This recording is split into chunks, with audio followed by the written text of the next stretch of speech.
So once we have a very good address position, and once we've worked on the body pivot, what we really want to start working on with players or get you to look at is the positioning of the club.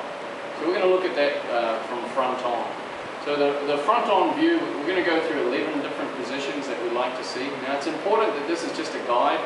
Everybody has a slight difference depending on your body type or your sort of physical conditioning, but this is just a guide, and always remember with these positions it's a static position, but in the golf swing we're looking for an athletic move.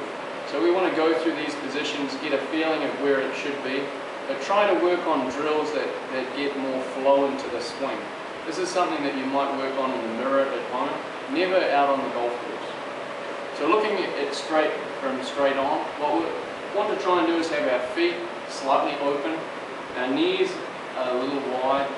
The left hip is slightly higher than the right hip, left shoulder slightly higher than the right shoulder, and that's going to tend to put my head slightly behind the ball. Here we're looking at trying to have, obviously we're taking our grip. Here we're trying to have the ball position around about the left ear. So a lot of people will tend to have it too far back, too far forward. So that'll dictate a lot of where our alignment problems come from. Once we take the first step, link number one, link number two is really moving the club back together. So here what we're looking at is we're trying to move the hips, the shoulders, the arms and the club back together. So we're keeping the same relationship that we made at address. Link number two, we're trying to keep that same relationship as we go back. Link number three, we're looking at getting the hands here close to my thigh. You see a lot of beginners will tend to get out and away from them. A better player will be more behind. So at this position here, it's important to notice that we don't do too much shoulder turn. If we turn too much, a better player often will have too much body pivot at this point, the club will get behind them. So we want the club parallel to the ground, the toe of the club is pointing up, and a small amount of body action. Now from here you'll find that the weight, because of this movement, the weight has gone back onto my right foot, heading towards my right heel. So that's position three. Position four, what we're looking for is we're looking to set the hands.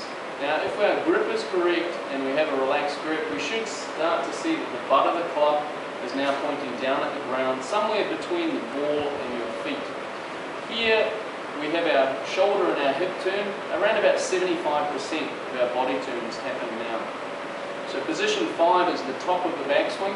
Here our chest is over the top of our right foot, our right knee is still flexed, and there's around about 70, maybe 80% of our body weight is on the back foot. Now from there, as we're getting to the top, the next position that we'd like to see is we're working on transition. So as the club is getting to the top, our left knee is going to move forward, and that's going to create a squatting position, and the club will actually shallow out.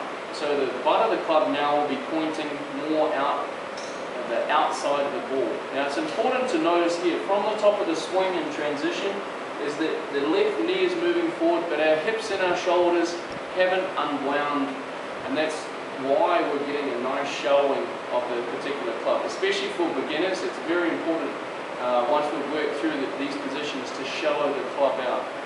As we're coming into the halfway down position, our right arm is extending, and again the club face position is in the same as we were going halfway back. Halfway down, again it's parallel to our target line, the toe of the club is pointing up, with our right arm or right elbow is very close to us, and the right arm has straightened, but I want you to make sure that we've maintained our wrist action. Coming into impact, at impact what we're looking for is our hips to be open, our shoulders to be square, our head has stayed in the same relationship or slightly behind the ball that we were at setup. Now with our hands we want the left wrist slightly flat, and the right wrist is still going to maintain that cupped angle. Halfway coming through to the next link, this is the same as we were doing in link number 2. Here we're moving through and extending down through to the target. The toe of the club is now pointing up. We've extended through, the butt of the club is pointing at the belly button. And we've started to get your right side, right knee, right hip, right shoulder moving through the ball. The next position here is maintaining the L shape that we created on the backswing. We're creating the same position coming through. So it's important here, many amateurs will let their right side stay behind the ball.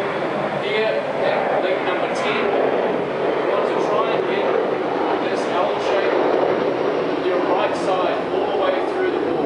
Now at finish, we're trying to fully turn through, make sure the weight is up on the front foot, the right shoulder, right hip, right knee has gone all the way through the ball, and the club head is pointing down horizontal.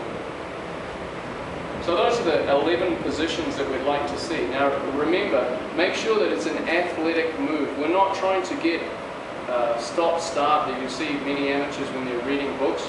Try to do this in drills. Pick one or two of these positions, find a drill that works on that, and then develop the feel for that. It's very important to put the rhythm and timing, sort of work on your tempo, and do drills to give you that feeling. These positions are just a guide, but I'm sure if you can combine the feel and the positions together, you'll play a lot better golf.